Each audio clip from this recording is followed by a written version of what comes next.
누가복음 24장 36절에서 49절까지입니다. 누가복음 24장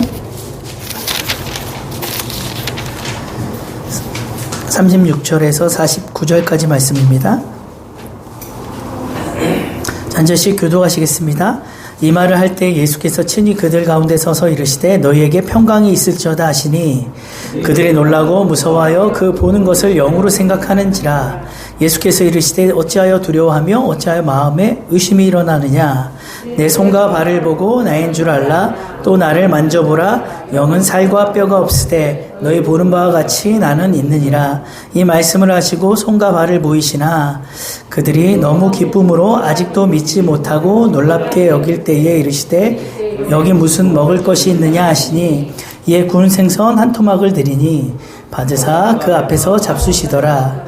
또 이르시되 내가 너희와 함께 있을 때에 너희에게 말한 바 곧 모세의 율법과 선지자의 글과 시편에 나를 가르쳐 기록한 모든 것이 이루어져야 하리라 한 말이 이것이라 하시고 예 그들의 마음을 열어 성경을 깨닫게 하시고 또 이르시되 이같이 그리스도가 고난을 받고 제3일에 죽은 자 가운데서 살아날 것과 또 그의 이름으로 죄사함을 받게 하는 회개가 예루살렘에서 시작하여 모든 족속에게 전파될 것이 기록되었으니 너희는 이 모든 일의 증인이라. 다 같이요. 볼지어다 내가 아버지께서 약속하신 것을 너희에게 보내리니 너희는 위로부터 능력으로 입혀질 때까지 이 성에 머물라 하시니라.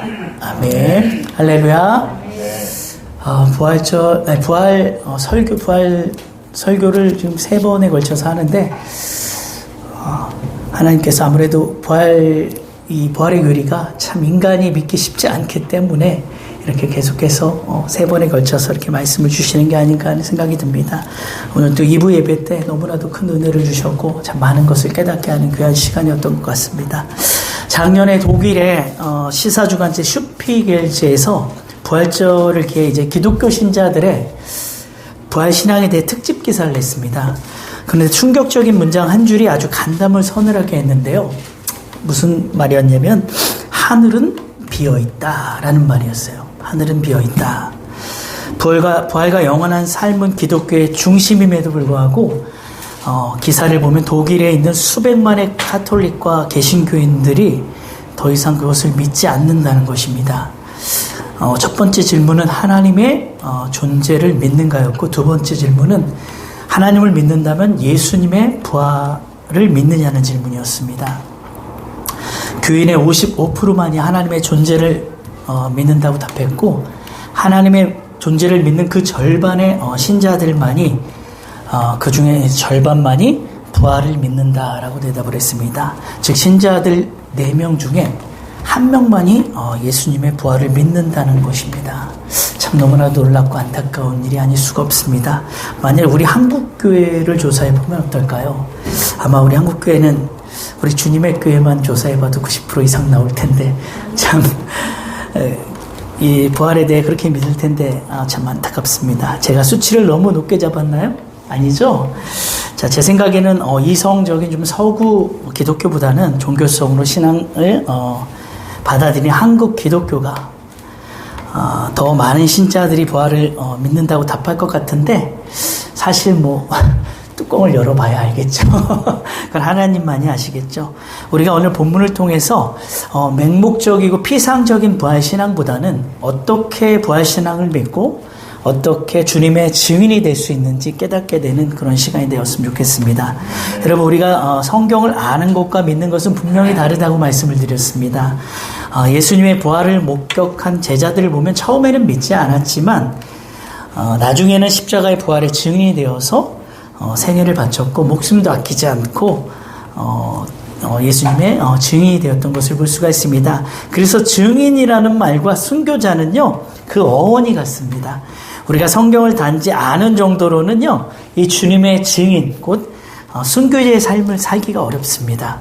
우리가 순교까지 하면서 주님을 증거할 정도의 신앙이 되려면 적어도 말씀이 정말 100% 믿어지지 않으면 이것이 쉽지가 않습니다. 그럼 제자들은 어떻게 이렇게 증인이 될 수 있었을까요? 첫 번째 그들은요 주님의 부활을 실제적으로 목격한 자들이었습니다. 자, 물론 그들이 처음부터 부활을 믿고 주님이 부활을 하실 것을 기대하고 기뻐했던 것은 아니죠. 본문 36절을 보면 제자들이 누군가의 집에 함께 모여 있는 것을 볼 수가 있습니다. 36절 한번 읽어볼까요? 시작. 이 말을 할 때에 예수님께서 친히 그들 가운데 서서 이르시되 너희에게 평강이 있을지어다 하시니. 자, 아마도 이곳은 예수님이 제자들과 최후의 만찬을 했던 곳이고 후에 함께 모여 이제 기도할 때 성령의 받게 되었던 마가의 다락방이었을 것입니다. 그런데 본문에는 나오지 않지만 요한복음에 보면 예수님 부활하신 날 저녁에 제자들이 유대인들이 두려워해서 한 집에 모여서 문들을 꼭꼭 걸어 잠그고 있었다라고 말을 합니다. 문이 아닌 문들이라고 표현할 정도로 제자들이 모였던 집의 문들을 하나도 남김없이 꼭꼭 닫아버렸다는 것인데요. 그들이 얼마나 자신들의 이 신변에 대해 염려하고 두려워하고 있는지를 짐작할 수가 있습니다. 아직은 예수님의 부활에 대한 확신이 없는 그런 상황이기 때문에 눈앞에 닥친 이 현실에 자기들도 괜히 나대다가 붙잡히면 자기들의 이 스승과 같이 아주 비참하게 죽을지도 모른다는 그런 생각에 사로잡혀 있었을 것입니다.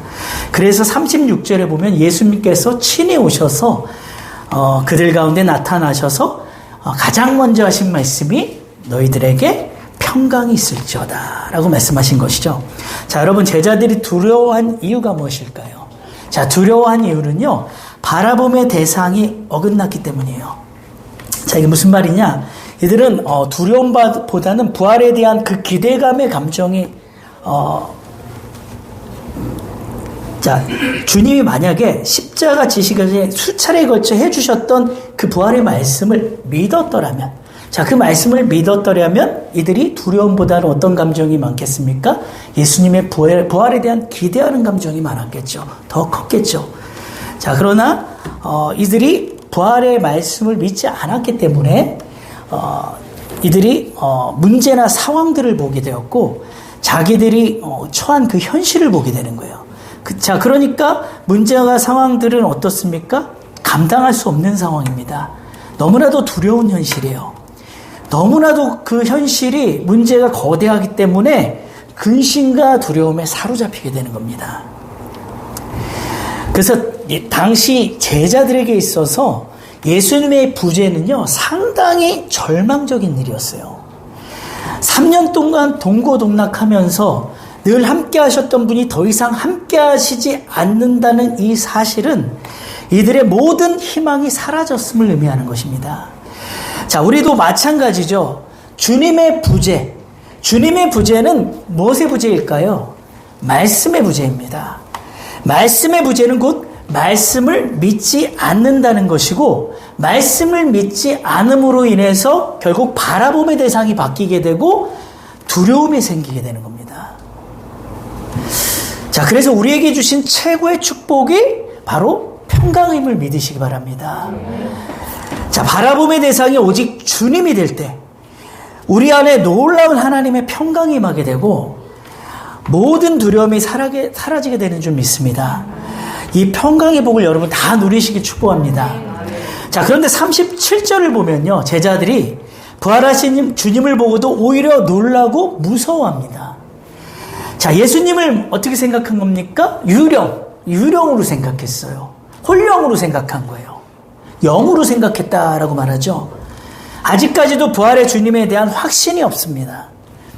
자, 그래서 38절에 보면 예수님이 이렇게 말씀하세요. 자, 38절 한번 읽어보겠습니다. 38절 시작. 예수께서 이르시되 어찌하여 두려워하며 어찌하여 마음에 의심이 일어나느냐. 자, 그 마음에 평강이 없고 두려움과 의심이 일어나느냐고 책망하고 계세요. 자, 여러분, 주님이 평강이 있을지어다라고 선포하셨잖아요. 선언하셨으면은 그 말씀 그대로 우리 안에 평강이 있어야 하는 것입니다. 하나님의 말씀은요, 말씀하신 그대로 우리에게 임해야 되는 거예요. 어떨 때? 말씀을 내가 믿을 때 그것이 임하는 겁니다. 자, 그러면은 하나님께서 천지 창조하실 때도 빛이 있으라 하시니 빛이 있었잖아요. 그 빛이 있었기 때문에 그 빛을 보시고 좋았더라 말씀하셨어요. 빛이 있으라 했는데 빛이 안 있잖아요. 하나님 좋지는 않아요. 하나님의 말씀에 평강이 있으라면 평강이 임해야 돼요. 그런데 왜 평강이 임하지 않았느냐? 이 제자들에게 말씀을 믿지 않았기 때문이다 라고 말씀드릴 수 있죠. 자, 그래서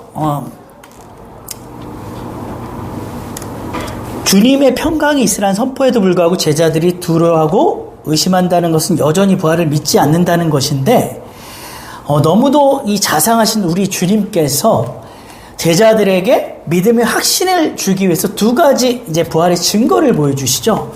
자기의 손과 발을 보여주셨고, 또 하나는 이제 구운 생선을 그들이 보는 앞에서 이렇게 잡수셨어요.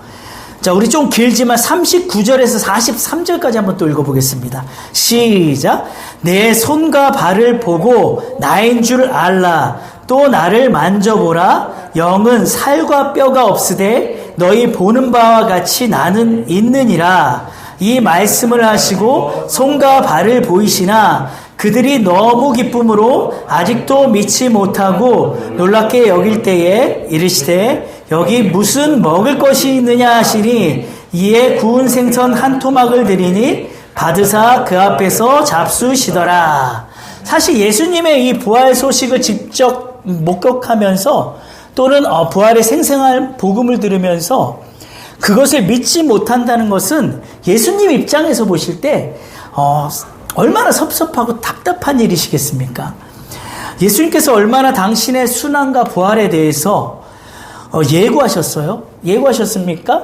수차례에 걸쳐서 제자들에게 말씀해 주셨거든요. 그럼에도 불구하고 예수님은 부활을 믿지 못하는 이 제자들에게 당신의 이 부활체를 직접 이렇게 만져보게 하심으로써 그들의 모든 의심을 말끔히 이렇게 제거를 하고 부활이 정녕 무엇인지에 대해서 확실하게 이렇게 알려주신 것입니다. 자, 여러분, 부활은요, 단순히 우리의 영만이 살아나는 것이 부활이 아니에요. 그렇다고 우리의 죽을 육신이 다시 살아나는 것만도 또 부활이 아니에요. 부활은요, 우리의 몸이 살아나되 거룩하게 변하는 것이 부활입니다. 영원한 생명과 영광과 이 신비가 있는 것이 바로 이 부활입니다. 자, 그런데 40절, 41절을 보면 제자들이 예수님이 보여주신 손과 발을 보고 너무 기뻐하면서도 믿지는 않았어요. 너무 기쁜 데는 믿지는 않았어요. 참 신기하죠? 마음은 기쁜데 머리는 안 믿어집니다. 마음은 기쁜데 머리는 안 믿어져요. 그래서요, 이 부활이라는 것이요, 우리의 이성으로 믿어지는 게 아니에요. 부활뿐이겠습니까? 우리가 하나님을 믿는다는 자체가 어찌, 하나님이라는 이 신을 믿는다는 자체가 어찌 우리의 이성으로 믿어지겠습니까? 물론 이성은 하나님이 인간에게 주신 가장 위대한 선물이지만 그것을 지나치게 과신해서 그렇게 과신하게 되면 결국 이성의 한계에 갇힐 수밖에 없겠죠. 그래서 주님께서는 아직까지도 이렇게 의심하는 제자들에게 뭘 달라고 하십니까? 구운 생선을 달라고 하셔서 그것을 그들 앞에서 이렇게 드시는 거예요. 부활하신 예수님이 공복을 채우셔야 할 이유가 있습니까? 예수님이 갑자기 문이 닫힌 이 밀폐된 공간에 나타나신 것은요, 실체가 아닌 영이나 혼으로 오해할 수도 있기 때문에 그런 상황이라 이렇게 밀폐된 공간에 그냥 문 꼭꼭 걸어 잠근 이곳에 나타나신 것이고, 또 직접 음식을 드시는 것을 이렇게 보여주심으로써 자신이 이제 유령이 아니라, 이 홀령이 아니라, 영으로서만이 아니라 몸으로 완벽하게 다시 살아나셨다라는 것을 증거하고 계시는 거예요. 자, 예수님께서는요, 제자들의 이 믿음 없음을 그들이 납득할 수 있는 조처를 취해 주시는데요. 그러므로 이제 그들이 부활에 대해 완전히 이해하고 납득하게 하셨어요. 자, 이처럼 예수님의 부활을 친히 목격한 이 제자들이 나중에 사도가 되어서 주님의 증인이 되잖아요. 그래서 생명다의 복음을 증거하는 것을 사도행전에서 우리가 볼 수 있지 않습니까? 이처럼 제자들은요, 예수님의 부활을 친히 목격함으로써 주님의 증인이 될 수 있었습니다. 자, 그러면 부활을 목격하지 못한 우리들은 어떡합니까? 우리는 어떻게 해요? 그건 걱정하지 않으셔도 되는 것이 예수님께서 도마에게 자신의 이 손과 옆구리를 보여주시면서 보지 못하고 믿는 믿음이 더 복되다고 말씀하셨기 때문에 여러분 직접 그 현장에 있지 않으셨어도 괜찮습니다. 우리에게 주신 이 성경 말씀 때문에 우리는 그 주님을 보지 못했어도 우리는 또 볼 수 있는 것이에요. 믿을 수 있는 것이에요. 자, 그래서 제자들이 주님이 증인이 될 수 있었던 더 확실한 이유는요, 그들이 성경 말씀을 믿게 되었기 때문이에요. 예수님의 제자들은요, 부활의 주님을 직접 보고 만지고 나서야 그 말씀을 믿었어요.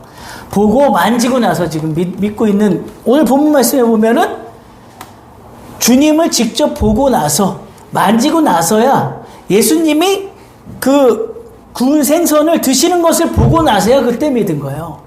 그러고 나서 그들이 기뻐하지 않았습니까? 그러나 여러분과 저는 성경을 통해서 충분히 믿을 수 있음을 너무 확신합니다. 44절에 보면요, 예수님께서 구약의 말씀을 통해서 예수님의 그 부활을 증거하셨다라고 기록하고 있습니다. 이미 엠마오로 가는 두 제자에게 구약의 말씀을 통해 예수님의 그 부활의 성경적 의미를 가르쳐 주셨어요. 그런데 여기서 지금 다시금 제자들에게 또 나타나셔서 지금 말씀을 가르치고 계시는 것입니다.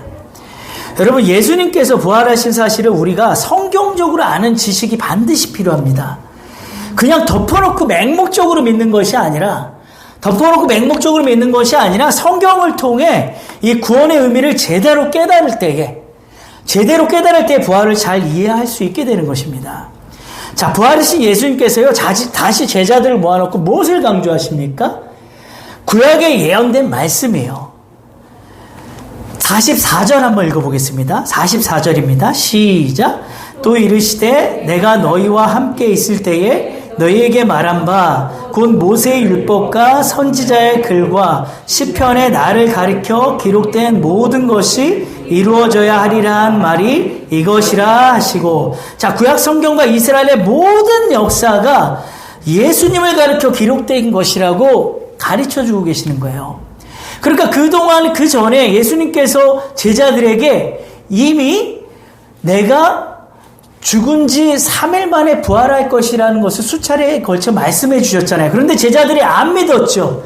안 믿었기 때문에 지금 오늘 이 본문을 통해서 또 말씀해 주시는 거예요. 예수님이 확인시켜 주시는 건 뭡니까? 계속해서 말씀을 확인시켜 주시는 거예요. 구약에 예언된 모세의 율법과 시편과 모든 선지서에서 예언된 그 메시아가 바로 당신이라, 부활하신 당신이라는 것을 지금 그 말씀이 이루어진 것이다 라는 것을 또 이렇게 증거하고 계시는 거예요. 예수님은 다른 걸로 하지 않으세요. 말씀을 가르쳐 주심으로 당신의 부활을 증거하시는 거죠. 자, 그래서 여러분, 이것은 단순히 예수님을 성경을 제자들에게 가르쳐주셨다, 성경을 가르쳐주셨다, 이런 단순한 의미가 아니라 예수님의 이 가르침이 끝난 후에 제자들이 어떻게 됩니까? 기도에 이제 힘쓰게 되잖아요. 예수님 승천하시고 나서 불과 열흘 만에 성령을 받게 돼요. 무엇을 말하는 겁니까? 성령을 받는 것보다 더 먼저 해야 되는 것이 말씀을 믿어야 된다는 거예요. 말씀을 알아야 된다는 거예요. 하나님의 말씀이 더 중요하다는 것을 지금 제자들에게 다시 한번 확인시켜주고 있는 겁니다. 여러분, 말씀의 기초가 없이, 말씀의 지식 없이 기도만 하고 또 능력만 받으면 되겠습니까? 기도하기 전에, 성령 받기 전에 하나님의 말씀을 먼저 알고 말씀을 믿고 말씀으로 무장하는 것이 무엇보다 중요하기 때문에 예수님께서 이렇게 말씀에 대해서 강조를 하고 계시는 거예요. 이제 얼마 후면은 이들이 성령을 받게 돼요. 그런데 이 속에 부활의 말씀을 믿는 믿음이 하나도 없이 성령을 받게 된다면 이들이 과연 부활의 증인이 될 수 있겠습니까? 부활을 믿지 않는 자들이 어떻게 부활을 증거합니까? 말씀을 믿어야 부활을 증거하죠. 그래서 예수님이 이토록 말씀을 강조하고 있는 겁니다.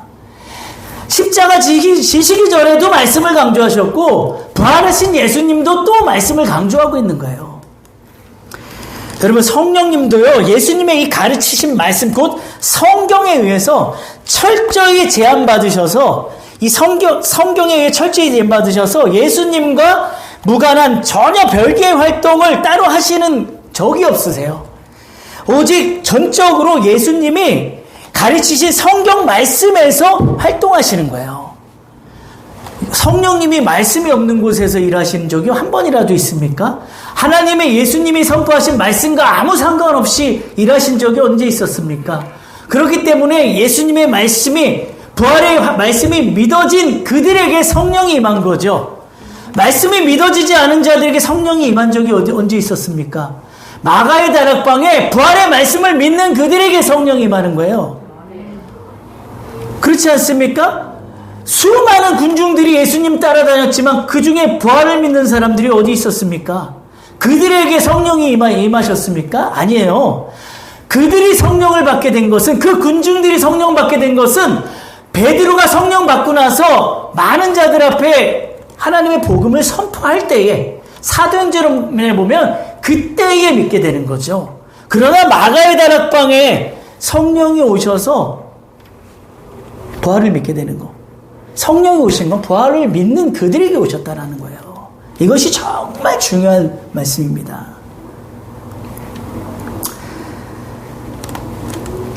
그래서 성령께서도 항상 말씀이 있는 곳에서 역사하시기 때문에 우리가 부활을 믿는다 하면서 주님의 증인이라 하면서 횡설수설하면 안 되잖아요.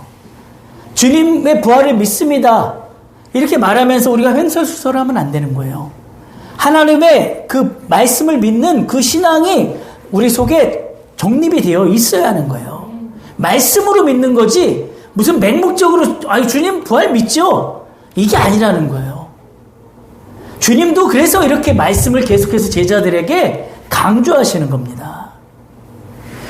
아니 그냥 부활하신 주님 목격했으면 그걸로 증거할 수도 있는 거잖아요, 제자들. 그러나 굳이 또 여기서 말씀을 가르쳐 주실 이유가 뭐가 있습니까? 말씀을 이들이 100% 믿어야 되기 때문이에요. 알아야 되기 때문이에요. 그래서 예수님께서 제자들의 마음을 열어 성경을 깨닫게 하신 것처럼 우리도 말씀을 사모하고 예수 그리스도를 아는 아주 이 가장 고상한 지식이 우리 안에 충만하기를 축복합니다. 자, 그래서 마지막으로 제자들이 부활의 증인이 될 수 있었던 이유는요, 오늘 2부 예배 때도 분명히 말씀해 주셨지만 위로부터 입혀질 성령의 능력 때문이었어요. 48절을 보면 너희는 이 모든 일의 증인이라고 하셨습니다. 그런데 여기서 증인이라는 말은요, 그 헬라어 마르티스라는 말인데 본래 법정에 나와 증거하는 사람을 뜻해요. 자, 이것이 나중에는 순교자를 의미하는 말로도 이제 사용이 되었는데요. 누가복음의 이 독자들이 이 복음서를 읽을 때는 박해의 시절이었어요. 핍박이 아주 심한 그런 시절이었기 때문에 그 수많은 성도들이 법정에 나와서 자기가 그리스도인임을 증거하면서 죽어갔던 거예요. 어떤 사람은 희롱을 당했고 어떤 사람은 채찍에 맞기도 했고 또 뭐 사자에게 삼켜 죽음을 당하는 그런 사람들도 많았어요. 그 고통이란 아주 사람의 언어로 형용할 수 없을 정도로 어마어마했죠.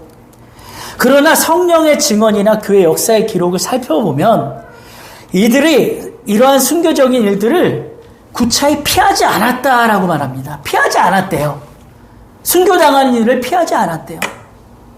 그냥 그것을 그대로 받아들이고 맞이했다라고 말합니다. 오늘 오전에 목사님 말씀하셨잖아요. 예수님의 제자들이 어떻게 그렇게 죽음을 당했는지 저는 그 말씀 들으면서 뭐 다른 거 말고 진짜 끓는 물에 집어넣으면 내가 그거 어떻게 건져낼까 이런 생각해서 사도 요한이 끓는 가마 속에도 못 들어갔다고 그렇게 하는데 그거 내가 견뎌낼 수 있을까? 정말 주님 부인하지 않을 수 있을까? 이런 생각 들더라고요. 그만큼 그 육체의 그 고문과 핍박은 어마어마할 텐데 그것들을 이 제자들, 믿음의 사람들이 다 그냥 받아들였다라는 거예요. 이게 어떻게 가능합니까? 성령께서 임하시기 때문에 가능한 거예요. 성령이 없이 이 일이 어떻게 가능합니까? 그래서 단순히 이 복음의 증인이 된다는 것은 우리 입술로만 전하는 것이 아니라 죽음을 각오한 그러한 증거가 되어야 한다는 것입니다. 여러분, 예수님께서 제자들에게 부활하신 걸 보여주셨잖아요. 뭐하러 또 성경을 펼쳐 말씀하시고, 주님께 배운 대로 사도행전에서 보면요, 베드로와 제자들이요 십자가의 부활을 전했어요. 베드로나 이 스데반의 설교를 보면요, 과연 구약 성경의 메시아의 그 예언에 대해서 기가 막히게 아주 그냥 정확하게 예수님의 십자가의 부활을 구약 그 말씀을 인용해서 아주 정확하게 잘 전하는 것을 볼 수 있어요. 아는 만큼 믿을 수 있고 또 믿는 만큼 또 증거할 수 있는 것 아니겠습니까? 그러나 그런 사실을 알고 목격했다고 해서 또 다 증인이 될 수 있는 건 아니라는 거죠. 좀 전에도 말씀드린 것처럼 제자들이 예수님을 죽음으로 내몬 이 유대인 권력자들, 이 사내들인 공회원들 앞에서 그렇게 떳떳하게 부활을 증거할 수 있었던 것은요, 바로 하나님의 이 성령이 임했기 때문이에요. 그들 가운데. 그러니까 예수님의 제자들이 성령 받기 전과 성령 받은 후가 얼마나 달라진지 여러분 잘 아시지 않습니까? 성령 받기 전에는 아까 좀 전에 말씀드린 것처럼 유대인들이 두려워서, 그 권력자들이 두려워서 한 집에 모여서 문들을 꼭꼭 걸어 잠그고 숨어있는 모습이 성령 받기 전 제자들의 모습이에요. 성령을 받고 나서는 완전히 이상한 딴 사람들 돼요. 두려운 게 없어요. 예수 그리스도를 위해서 부활의 증인으로서 과감히 담대하게 선포하는 것을 볼 수 있습니다. 그로 인해 정말 감옥에 갇히게 되는 일도 있고요. 그러나 또 성령께서 감옥에서 또 베드로와 같은 경우 이렇게 또 풀어주는 역사가 또 일어나요. 그러니까 성령께서 임하실 때에 정말로 부활의 증인이 될 수 있다라는 거죠. 여러분, 성령이 임하시게 되면요, 제자들이 보세요. 그동안에는 주님의 부재가 이들에게 가장 큰 고민거리였어요. 주님이 자기들과 함께 하시지 않는다는 거. 이것이 가장 두려운 문제였단 말이에요. 그러니까 예수님 십자가에 못 박혀 죽으시고 무덤에 갇히시고 딱 사라져버리니까 두려움이 엄습해오는 거예요. 그러나 보세요. 상황이 달라진 것이 이들이 성령 받고 나니까 주님의 부재, 이들이 성령 받고 나서 주님이 이들과 주님이, 그 현현하신 주님이 계속 같이 있었습니까? 아니에요. 주님이 이들 앞에 나타나 함께 동고동락하지 않았어요. 주님은 이미 승천하셨어요. 그럼에도 불구하고 어떻게 주님과 있을 때보다 더 담대한 신앙이 될 수 있었냐는 거죠. 성령을 받고 나니까 주님이 눈앞에 보이지 않아도 상관없어요. 주님이 자기들과 함께 동고동락 안 해도 상관없어요. 그 진리 되신 주님이 자기들 속에 다 들어와 버렸다니까요. 이 속에서 믿어져 버리는 걸요. 예수님이 눈에 보이지 않아도 같이 구운 생선 같이 안 먹어도 자기들 속에 주님이 계신 것이 느껴져 버려요. 뭘로? 진리로. 진리의 주님이 내 안에 계시다는 게 확신이 들어버리는 거예요. 이것이 정말 놀랍다는 거예요. 만약에 현현하신 주님이, 정말 주님의 부재가 이들에게 가장 큰 문제였다면 주님이 승천하시면 안 돼요. 계속 천년만년 이라고 계속 같이 있어야 되고, 지금도 우리에게 나타나셔서 이 주님이 함께 동고동락 해주셔야죠. 그러나 그 주님 우리는 목격하지도 못했고 우리와 함께 하시지 않아요. 그럼에도 불구하고 우리가 부활의 증인이 될 수 있고 더 담대한 믿음으로 나아갈 수 있는 것은 주님이 보이지 않아도 주님이 내 안에 있다는 사실을 믿기 때문이에요. 여러분 믿으십니까? 주님 이 시간에도 여러분 찾아오셔서 여러분 속에 계신 믿으십니까? 여러분이 말씀하셨을 때에, 주님이 말씀하셨을 때 그거 순종했더니 그 말씀 여러분 삶 가운데 그대로 드러나는 것 여러분 보시고 계십니까? 말씀하시고 이루시는 그 광경을 목격을 하다 보니까 이 제자들이요, 주님과 동행할 때보다 더 주님이 확실하게 보여버리는 거예요. 그렇지 않습니까? 주님과 동행할 때는요, 주님을 통해서 여러 가지 기적들을 봤어요. 그런데 이제는 자기들 통해서 그 기적이 일어나는 거예요. 그동안에는 주님이 하신 기적을 봤는데 이제는 자기를 통해서 기적이 막 나타나고 안진뱅이가 막 일어나는, 죽은 자가 막 살아나는 놀라운 역사가 일어나는 거예요. 그러니까 그들의 신앙이 더욱 충만할 수밖에 없죠. 제자들이 어떻게 다 순교했겠습니까? 여러분, 그 의심 많던 그 도마도요, 인도에 가서요, 사도 바울보다 더 놀랍게 이 역사한 것이 이게 외경에 보면 나타나 있어요. 우리는 이거 의심 많은 도마, 어찌 이걸 못 믿고 그 주님 만져보고 손 만져보고 옆구리 손 넣어봐야 뭐 그때 이렇게 믿냐, 이렇게 믿음이 없냐 우리가 생각하지만 이 도마도 순교하기까지 놀라운 역사가 일어났어요. 인도에서 정말로 복음을 그렇게 증거하다 순교했던 것을 보세요. 이렇게 제자들이요, 순교할 수 있었던 것은 주님이 자기들 속에 있다는 확신이 있었기 때문이에요. 그냥 자기들이 선포하는 그 말씀 자체가 주님이신데요? 말씀이 주님이세요, 여러분. 주님을 어떻게 보려고 하십니까?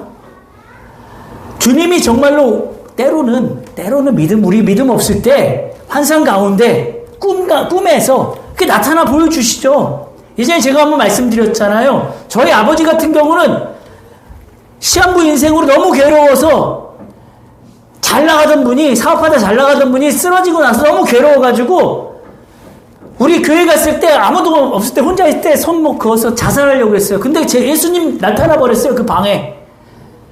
실제로 이 육의 눈으로 보게끔 나타나서 예수님과 1시간 동안 대화했어요. 그리고 예수님이 위로해 주시더라도 죽지 마. 네가 왜 죽어? 그렇게 때로는 눈으로 보여주시게 나타나기도 해요. 믿음 없는 사람들에게 또 믿음 주시려고 할 때는.